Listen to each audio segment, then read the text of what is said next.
I miss my games. I miss my games. You have games with you. No, but I want the other games.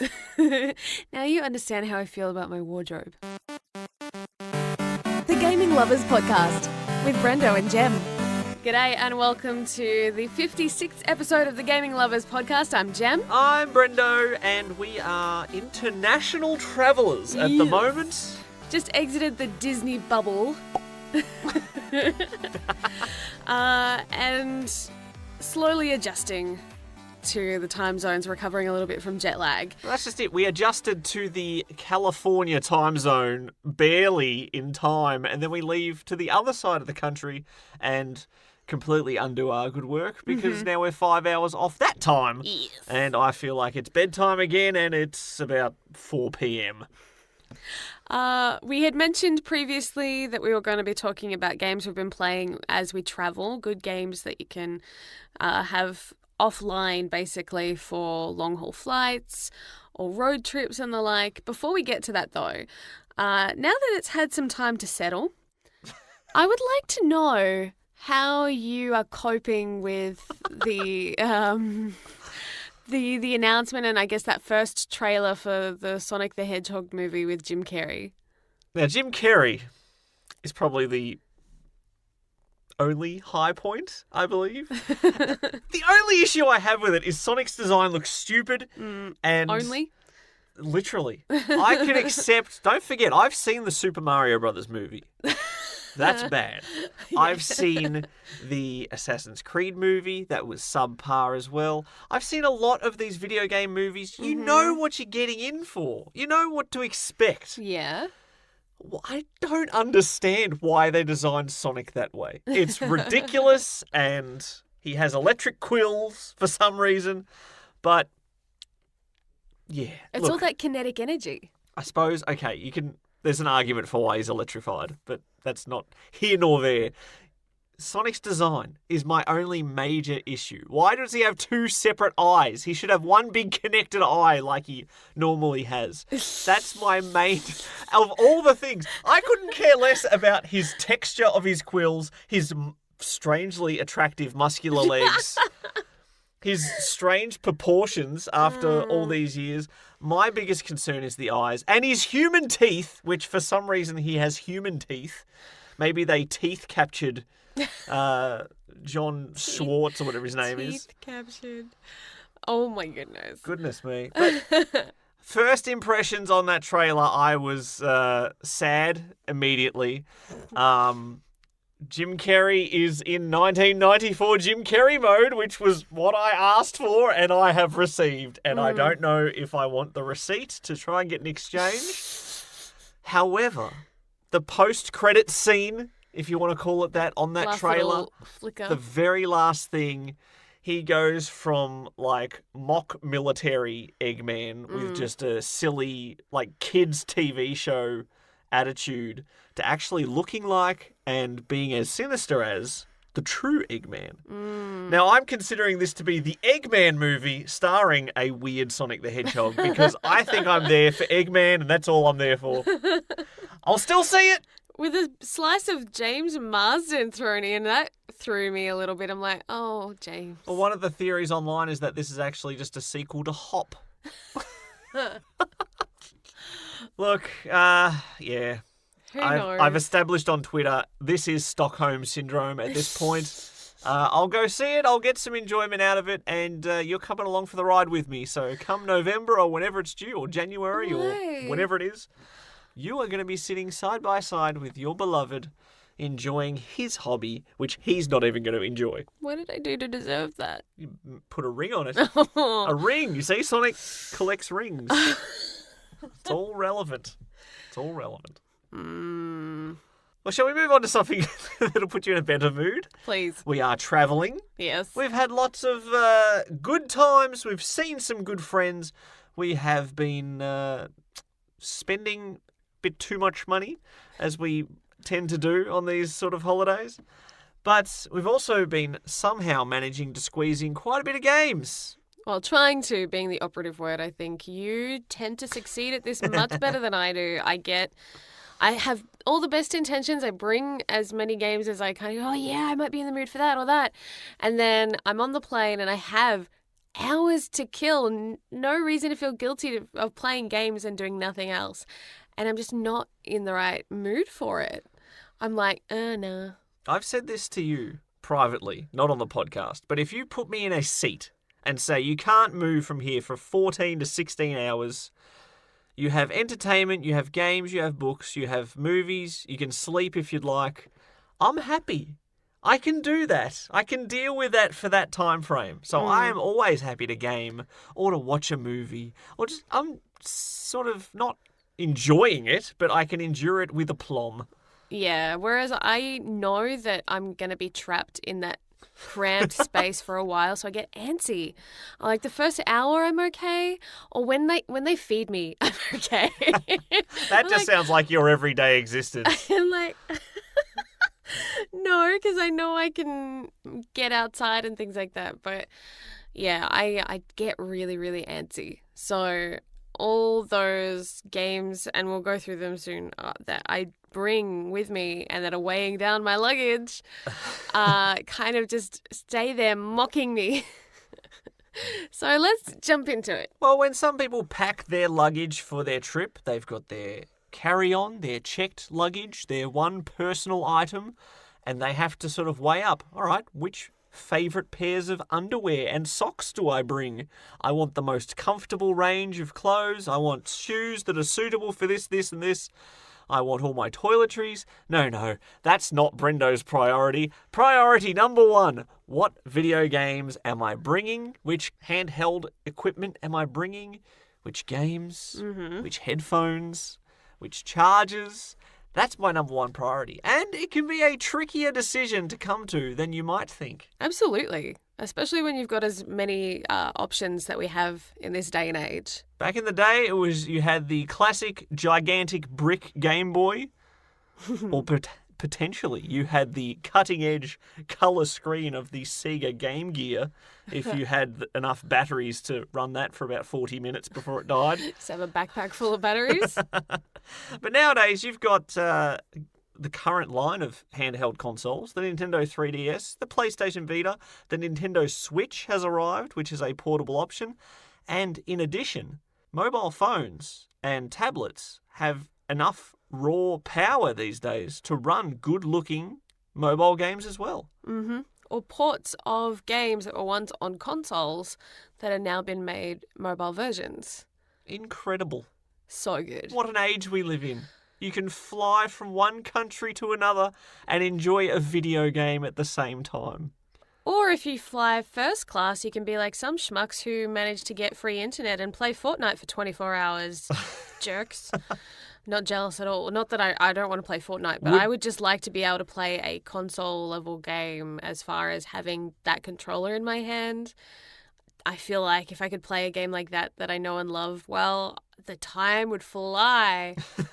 There was actually a news article a week or two ago about a guy who spent 24 hours in VR Minecraft. Which one would you rather do? 24 hours in a VR headset, but you can still walk around, freely lie down in a bed if you need to, or 24 hours in a first-class plane seat playing Fortnite and nothing but the Fortnite. Well, then I'd probably be really good at Fortnite by the end of that, you'd hope. I would choose the first class because I would not feel as sick playing that.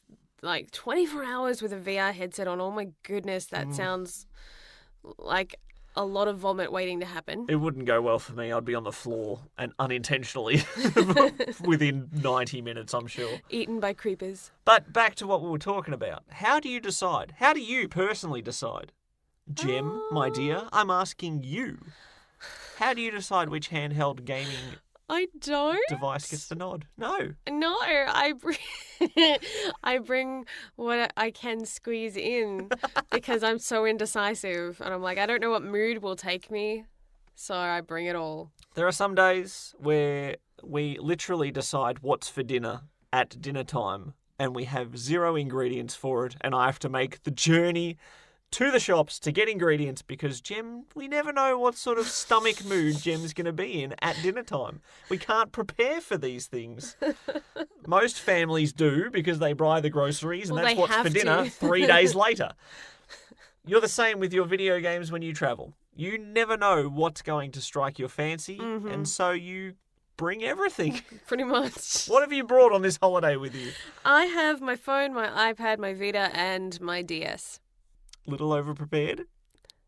Well, Has I don't it know. fared well? Have you touched all 4 of those in a gaming sense? I have touched all of them.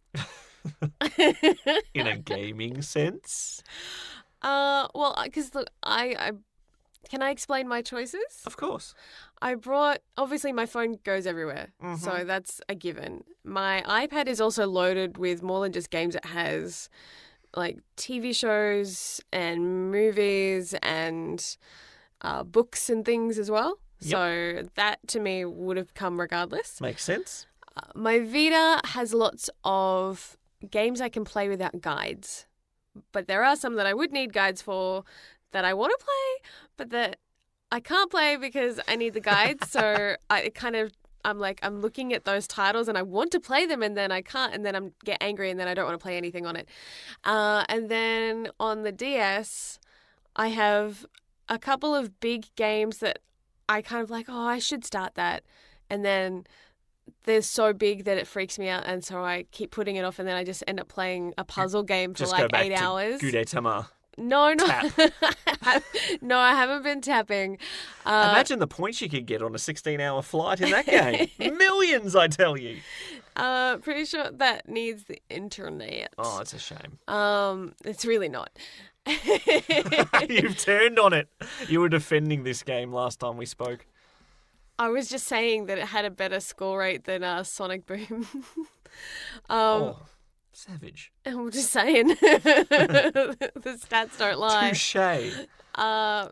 But yeah, I've been playing kind of puzzle-esque games, think kind of like Bejeweled, I guess, but various iterations that I have on my DS, from Pokemon to Mario, different really cheap ones that I've picked up. Puzzly games. Yeah, that I can kind of play easily while I've got, a movie streaming in the little, TV screens at the back of the seat. So, yeah. Something to keep your hands busy while you can't leave your seat. Because you get antsy. Exactly. Makes sense.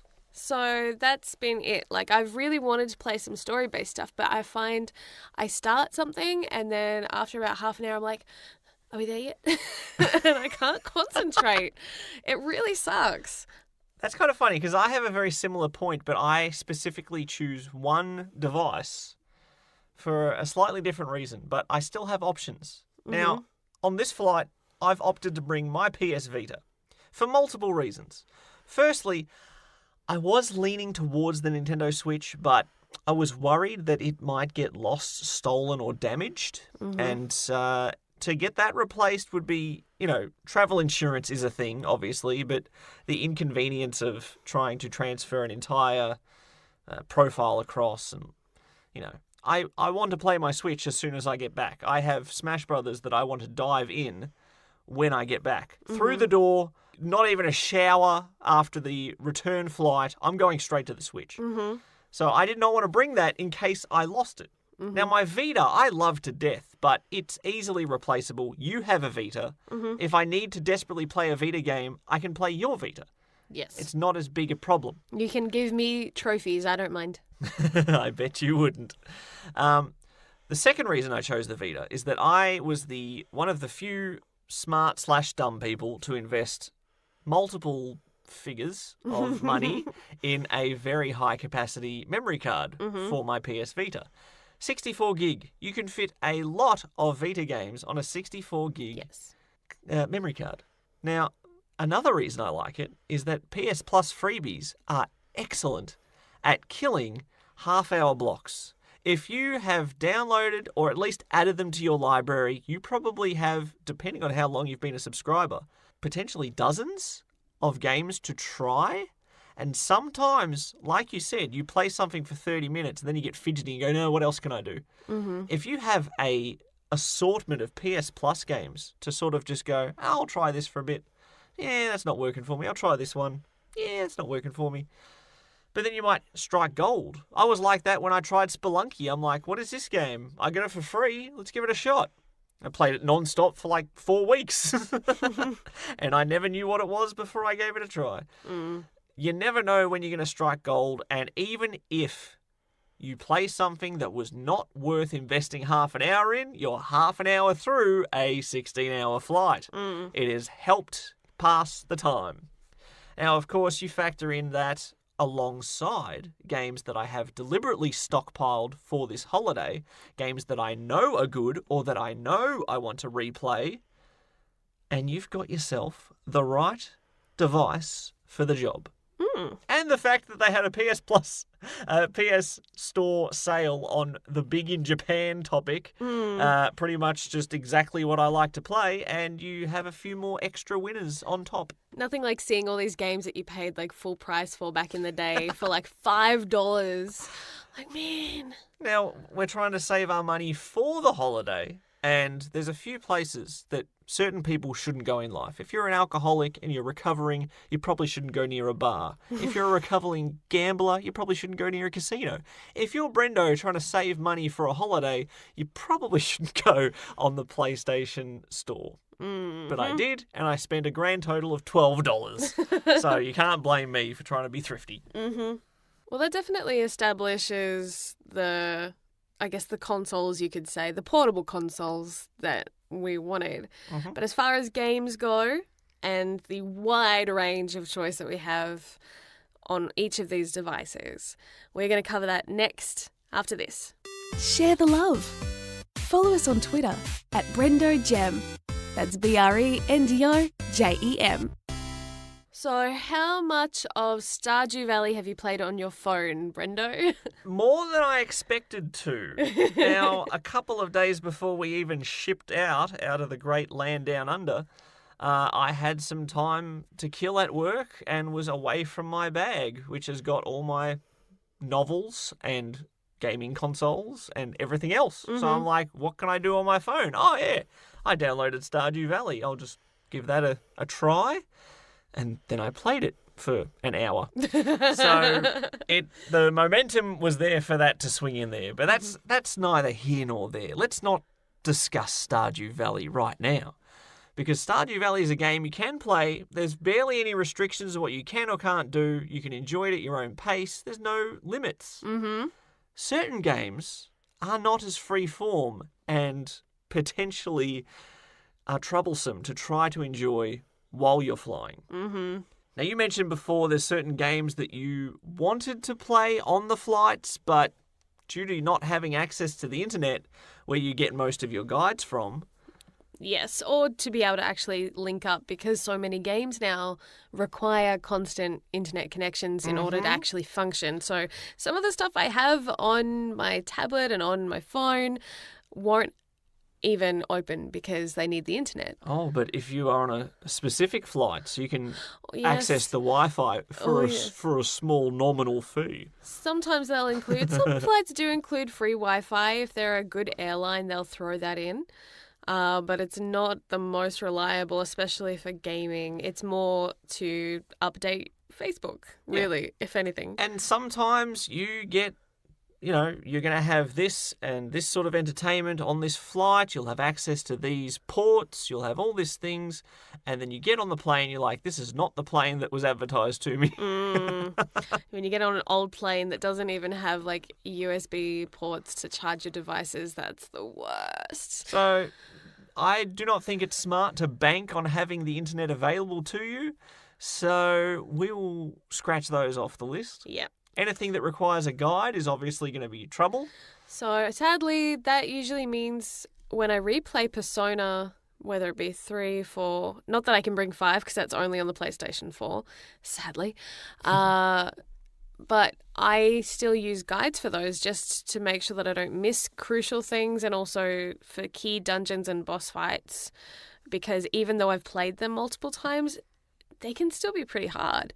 So it's key to have like that sort of information like nearby when I'm playing it. So, I mean, I can still play that as now that we're here in the States and I've got Wi-Fi at the hotels. If I needed some downtime to play just, in the hotel room, then that's those fine. are good options. But when it comes to being offline totally, unfortunately, they're kind of not really an option for me. Some games in this day and age, I think we've gotten soft because as soon as you hit any roadblock, you're tempted to just Google the answer. A couple of years ago, I took a Professor Layton game, a game that has varying degree of puzzles on an international flight, and got a little stumped a lot quicker than I thought I would.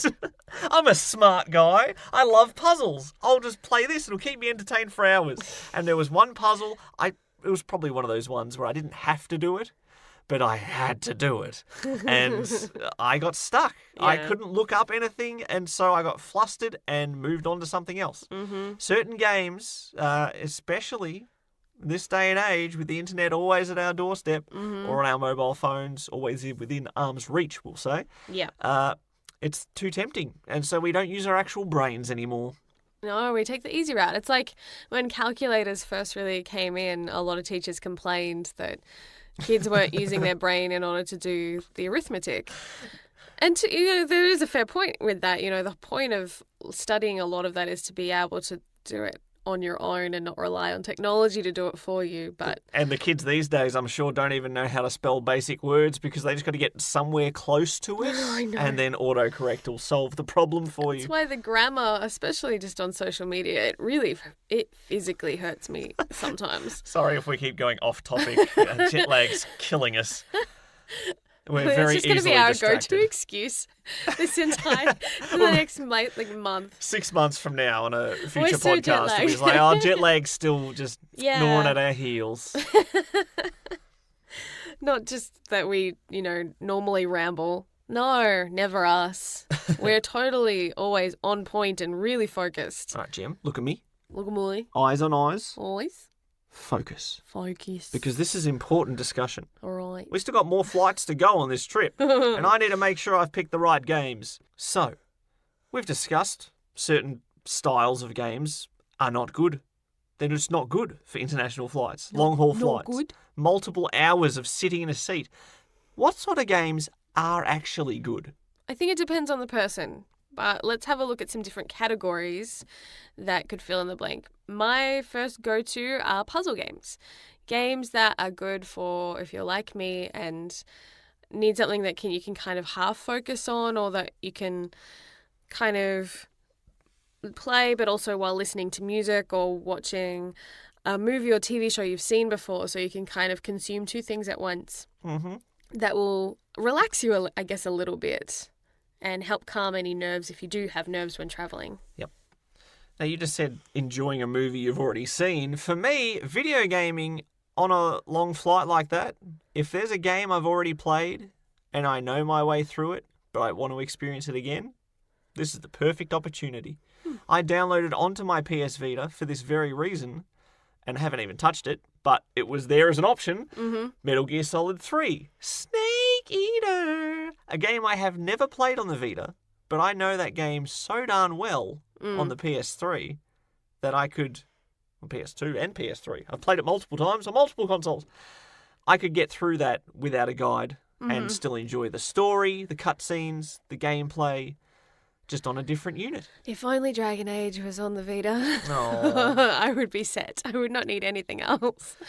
Alas, it is not. I do have on my mobile and on my tablet Knights of the Old Republic, Star Wars, which we mentioned Here we last go week. again. But that is a game that I know semi-well. I haven't played it as much as other BioWare games. So when I do go back to play it, the story is fresh again and I'm like, oh wait, where do I need to go again? It's in that sweet spot Yeah. where you know it, you've experienced it, but replaying it, you'll pick up a lot of things that you forgot about. Yeah. So that has been I think I played a little bit of that and then, like I said before, got antsy. But it is one of those things though where I still feel like I'm like, I don't know if I'm bringing the right people to this section, and I'm not sure if I've missed something, and I get nervous. Like when I play these games, I love to be thorough and get everything. Mm-hmm. So even just playing it casually, even though I've played it before so many times, like there is that part of my personality that won't let me do like a speed run. So. Well, one thing you don't have to worry about with Knights of the Old Republic is that I have played it probably 3 times the amount that you have, and so I could pretty much be your guide for that game. I could hold your hand through that, and all right, make sure you do these 3 side quests before you trigger this conversation, and we'll be all good. Don't forget to pick up the lightsaber crystal inside of this cave before you move on, and we're all good. Make sure that you choose the 3rd option and the 4th dialogue choice during the conversation with that person. You know what I found out? I didn't tell you while we were there because I didn't want to make you sad, but I think I'll share it with you now. When we were at Disney and they've got Galaxy's Edge, when it opens and when I go back for that, they have a station where you can build your own lightsabers. Piece by piece, you pick the crystal, you pick the hilt bits and assemble it. I don't even like Star Wars. I don't even know what you're talking about. I'm so curious. I'm like, can I ask for like Revens? Will they even know who that is if I say that to them? When you're going through customs though, and you have to declare any weaponry or... I have a lightsaber. They're just going to laugh at me.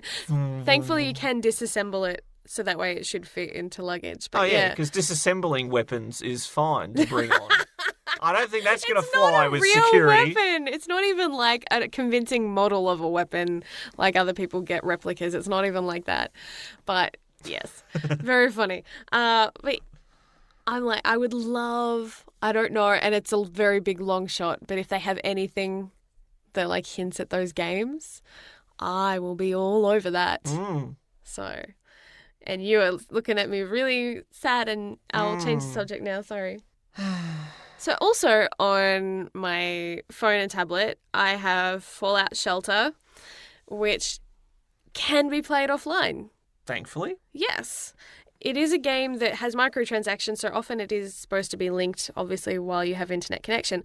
But it does allow you to play offline. It's time-based, so it's a game that you are supposed to play in short bursts. So it helps for when I am antsy.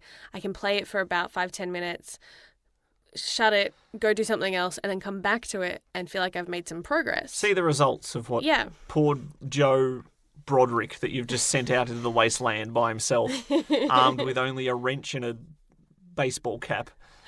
But it's good that they had updated it and added lots of missions and things so that there's a bit more meat to it compared to when it first launched. Radroach meat. Tasty. I've also got a few different like puzzle games. There's one I actually really love to play so long as I have headphones. Otherwise, I'll get a lot of looks from people nearby, and that's piano tiles. Frantically kind of playing the piano until you kind of fumble and mess it up. Yeah, if you imagine Guitar Hero with a piano instead, it's basically that. A lot of classic piano tunes, some ones that you don't expect kind of hidden in there. There's many iterations of this mobile game. It's quite popular, but I find playing it on the iPad a little easier. It feels kind of like cheating because the tiles are bigger. But I was going to say, you played that on your phone originally, didn't you? Yeah. And your little fingertips are trying to dance across a trying to catch 2-inch up. screen. But then when you've got like the little tray table on the aeroplane, having the tablet kind of sitting there, you've got something to kind of let it sit on, and all you have to do is almost like pretend. It's nothing like actually playing the piano, but... Well, thankfully, and you said you got headphones, because just imagine that, playing a piano badly in the middle of a flight where everyone's trying to sleep. Dun-dun-dun-dun! Dun-dun-dun-dun! Well, if you fail, that's just the end of the song, though. That's abrupt. Imagine if concerts were like that. Well, Guitar Hero is like that. The concert ends, like, that song ends if you stuff up too much. So you get booed off the stage. It's a little like that, but less forgiving. One fumble pretty much and you're done. But that is a good one for anyone who's like me and needs to burn off energy, and that is one way to do it. Mm-hmm. So what about you? Any other games that you have favoured thus far? As far as what's on my roster, we're sort of treating this like an extended drawn-out, stretched gaming goals segment. We're going to lay out all the games we've chosen, what we intend on playing on this holiday during this episode. Or what we've already played and what we will play as we continue. Yeah, and then when we're back, we'll give reports, individually I guess, since we return at different times, on how we did, what we ended up playing, what our choices were out of the options available and what we actually decided to play. We're still just giving you what our options are, what our tastes are for this sort of thing. And so, what did I choose, you ask? What did you play choose? for that first long leg from Melbourne to LA? Well, I had loaded up my PS Vita, as I explained, but I also enjoyed a couple of things on my mobile phone. If you have ever played The Room, which we did highly recommend on our mobile games episode, I secured the first one for free, the second one for chump change, and between the two of them, they kept me busy for an hour or two. Isn't there a third one? There's about 4, I think. Oh, there you go. The fourth one's fairly expensive because it is new, but like I said, the first 2 at the very least you can get for very cheap. It's a series of puzzles set around a puzzle box in the first game. You have a box, your uncle, or I can't remember, your grandfather or great uncle or some relative has gone missing and found a box and left a few notes for you. And you turn this little knob here and the panel opens and little bits and pieces. It's a great sort of thing because most of these puzzle games, if you do get stuck and face a Professor Layton situation like I did, you get frustrated and you give up. The Room, if you spend too long without actually solving any little piece of the box, you'll get a little hint on what to do next. A subtle hint at first. Very subtle. And if you still take too long to figure out what to do, you'll get a second hint with a bit more instruction. And of course, they're completely optional. So if pride is on the line, you can completely ignore the hints. I love it. I love the hint system in that. I rarely use them, personally. But it's just nice to know that they're there. You're not going to be stuck completely. It will spell it out to you if you get stuck. If you need hand-holding. I mean, I bought a lot of games along on my Vita, like I said. Some of them are just not suited. There's one of the PS Plus freebies I was mentioning was Day of the Tentacle, which is a point-and-click adventure from the very difficult era of point-and-click adventures in the 1990s. Now, that is not a game that I would recommend trying to play without a guide. Oh, really? Yes. Are you going to play it? No. Oh, am I going to play it? I'm looking at you, kid. I think you should just try to... You always tell me off when I'm playing certain games with guides, and you're like, you should just go and play through it and see, and whatever happens, happens. Don't try to get a perfect run, just play the game and live with the consequences. I'm like, no, I don't want to. Well, I'm going to say it back to you. Play it without a guide and live with the consequences. All right. I don't back down from a challenge on this podcast. Maybe I'll do that. On the return flight from Los Angeles, California, I'm going to play Day of the Tentacle. It's already installed. Oh. It was already on there. It was one of the ones that I had left That you on had, there. but you just didn't have a guide. And I thought I'll get to that one day. I never played it originally Well, on one PC. day is very soon. Okay. This is not how this segment was meant to go. You're listening to the Gaming Lovers Podcast. Want to join the conversation? Visit thegaminglovers.com. Record your comment or question by clicking on the button on the right-hand side. And you could be featured in the next podcast. There it is. The standard PS Vita menu music. It took me a while to actually... I said a few weeks ago that I was auditioning for this very holiday. Which games were going to make the cut? And I decided on a few different styles and a few different gaming genres. Like I said, there were a couple of games that I thought maybe I want to replay them one day. And those games, for me, already on my PS Vita. I bought them on sale once, many years ago. Haven't touched them since. Sounds like somebody you know. It's me. It sounds exactly like me. Classic Final Fantasy games are available on the PS Vita. I bought a lot of them when they were on sale for half price. And Final Fantasy VIII in particular, I have a great love for. # we're all for Squall. Haven't played it in years. I know it well enough that I could probably do it without a guide, and so I put that on there as an option, just in case the mood takes me. It's available on there. Final Fantasy IX, I have never beaten, and that's one of those black marks on the Final Fantasy checklist. I played through a lot of it once with an entire guide, but the first half's fairly easy, and I thought if I get enough momentum, maybe I can play through it this time and actually beat it. So I'd play the first bit without a guide, and then when the game starts getting tough, I might, when I get home, continue playing it. That was the logic behind those choices. Fair enough. Now, with the PS Plus freebies, like I mentioned, there were a couple that I've always wanted to play. Recently, fairly recently, the game Iconoclasts. Yes, that's a complex word to say, and I think I did it quite well.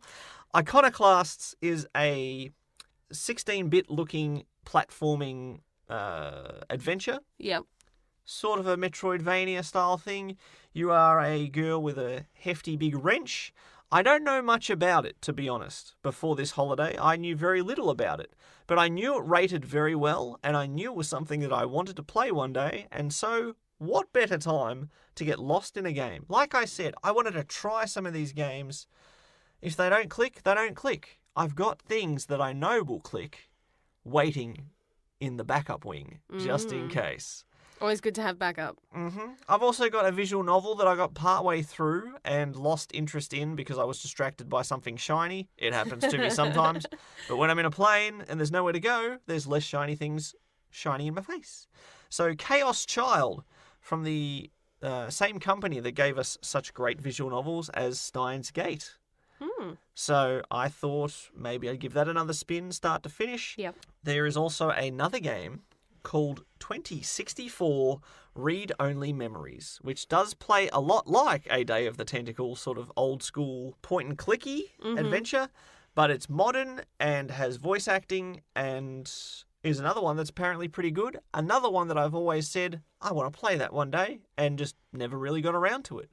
My Vita is loaded with these sort of games, and they're all available at my fingertips when I can go nowhere and play no other games.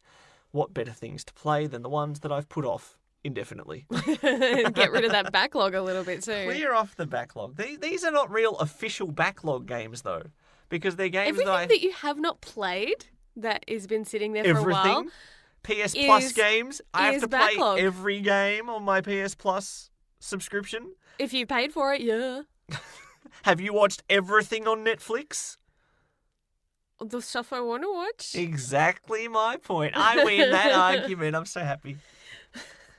You don't have to download the games though if you don't want them with your PS Plus. No, but there's certain games I've wanted to play, but you get too much at once.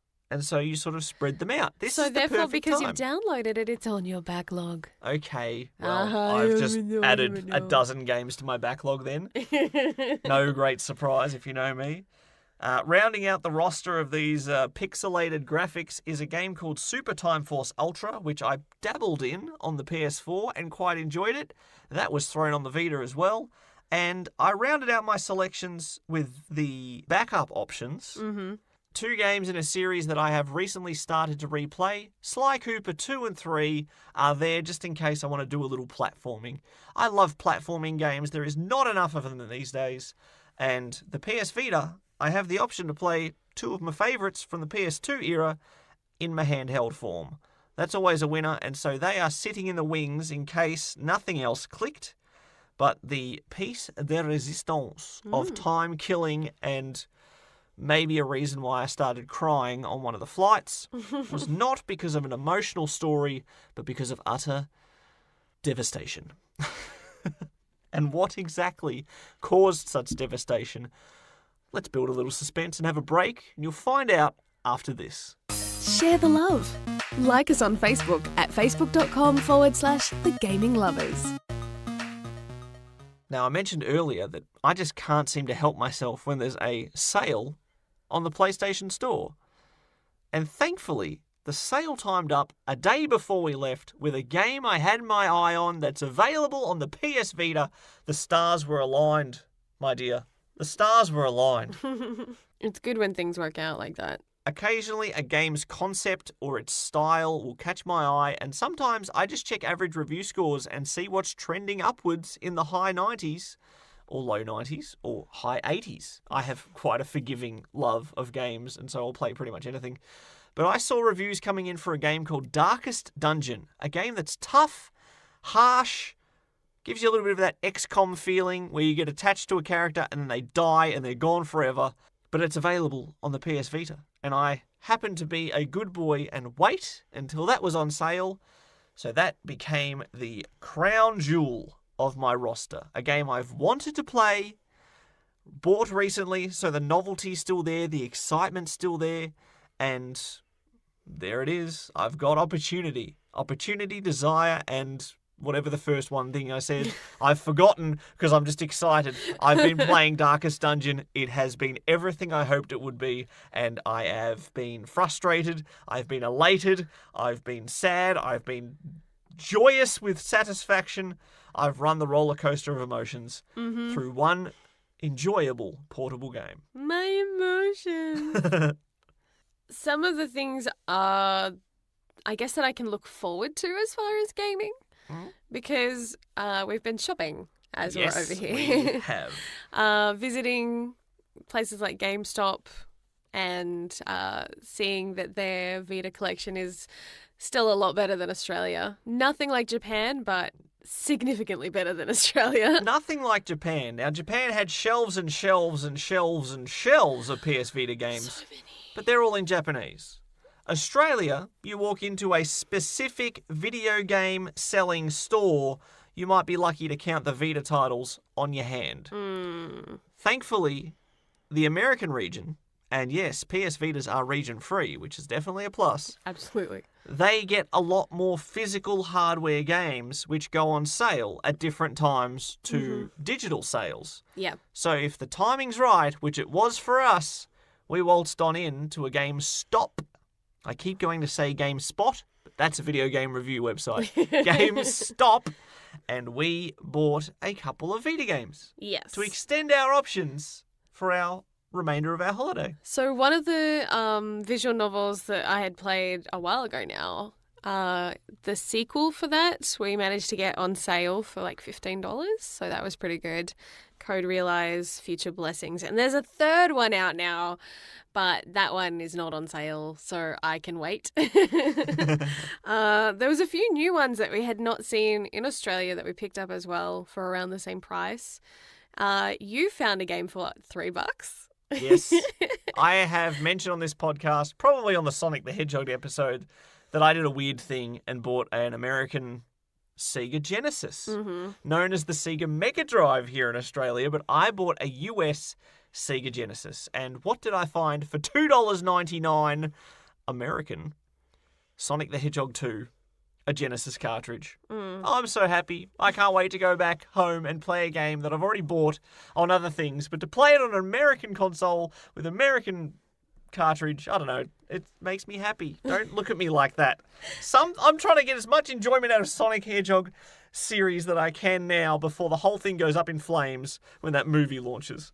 A couple others that we picked up as far as visual novels, Seven Scarlet, and then there's Psychedelia of the Black Butterfly.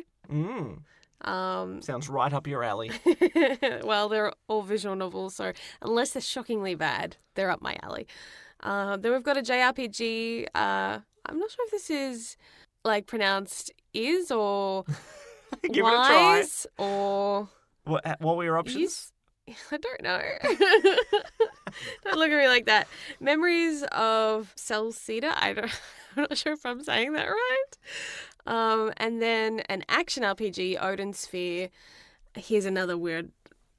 Left sphere. Life Sphere.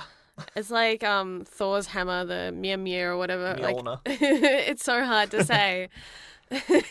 So, yay! But I'm sure like they'll be fun. They're things that I can look forward to as my journey continues on the road and then for my big flight home. And for reference, that game title you were trying to say before was Yeez. Yeez. Like geese, but without the G. Yeez. Yeez.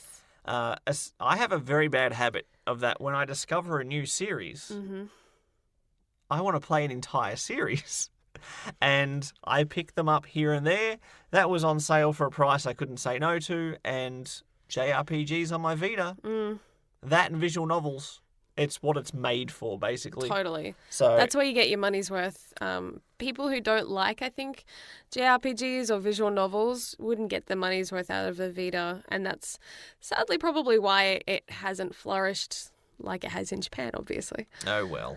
Sadly. But we did some bargain hunting, picked up a couple new titles for our much beloved Vita. I'm going to keep my eyes peeled for more now that I know that there's other sequels to other visual novels that I have. I'm going to be like, yeah, hunting as I travel since I'll be hitting the road soon-ish. Yeah. I've got some places scoped out for different cities I'll be stopping at. I'll be trying to find gaming shops everywhere I go and driving my sister nuts. It sounds so weird, doesn't it? You fly halfway across the country to hunt for things that you'd think were available in our home country. We can get them digitally, but it's not quite the same. But even digitally, the Vita doesn't have that many sales. No. And when they're not on sale, They're these expensive. are ridiculously expensive for digital handheld games. Comparatively, so $15 US would maybe equate to close to $20 Australian. The current dollar exchange rate, unfortunately, it's kind of sucky. But the Code Realized Future Blessings on the digital store here in Australia is like $60. $62.95. So yeah, I think it's worth the hassle of finding it here in America while we're here. So This does sound like a little bit of a tangent, but it makes sense. I wanted to explicitly bring the Vita because it's region free. I could buy games and play them instantly if I wanted to, or save them for the return trip. If some of these games didn't click, and there was one or two that didn't, and were quit out of within like 3 minutes because I just was not in the mood to deal with that. I'll explain more of that in the future podcast. But I wanted to have the option to refuel my gaming library on this trip. yeah. I couldn't do that with the 3DS because they're region locked. It eliminated that from the equation. Long live the Vita. It's already dead. You can't say that. Oh, Sadly. But it's undead.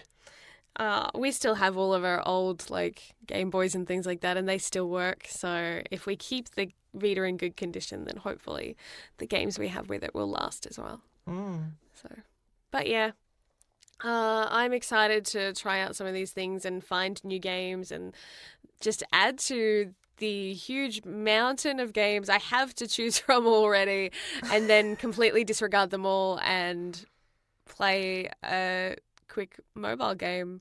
And I have like noticed Tiny Towers. I have noticed you've been putting these physical copies that we bought into my luggage because you already brought enough physical games with you to begin with, Yeah. and all mine were digital. Well, I have more heavy stuff in my bag, so I needed to like move some of the weight. Not that those were going to weigh you down that much, but The joys of marriage. Yep. Shared luggage space. Share the load, as Samwise Gamgee would say.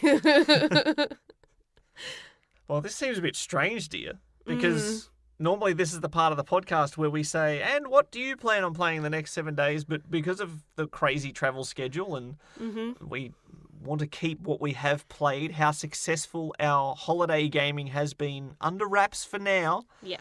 We don't really have a Future Tense Gaming goals segment to do. No. Everything's gone out of order. What are we doing? Lost all semblance of structure. It is going to be a little weird. It's the jet lag's fault. Next week on the Gaming Lovers podcast, we actually have a question from a listener, and we'll be answering that and talking about the top games, the top 100 games according to one specific website anyway, and see who has done what and how well and how successfully. So that's going to go really badly for me. But then after that, you will be back in Australia, but I'll still be here in the States. Yeah, you are going to be living the high life of leisure, travelling around. Lots of long 8-hour drives. And I have to go back to the daily grind. But you will be having some special guests join you on the podcast, and I will be kind of, I guess, telephoning in. You'll be our international correspondent. We'll Yes. put it that way. I'll keep you updated with my progress of like game hunting. Mm-hmm. And if I come across anything else really obscure or fun, I'll let you know. Fantastic. I don't know if I'll have any chance to go to any conventions or if I would be able to convince my sister to come with me to any conventions as we travel across the States, but that would be cool. Only time will tell over the next few weeks. But yeah, that is what is ahead for us. Thanks for sticking with us. We've had a little bit of alterations to our structure recently. Recording as we travel, it sort of throws things out of whack. I blame the jet lag, I'm telling you. That's why everything's different. But we'll be back to normal soon enough. Still weekly podcasts is the plan. Whether we commit to that, well, it depends how much I fall apart without my wife next to me. That'll be the true test, okay? So like, even though we're overseas, I still get these podcasts out every week, right? If it falls apart, as soon as he's on his own, you know who to blame. Oh no, the pressure's too much. Is it bedtime yet? I don't know when I should be awake anymore.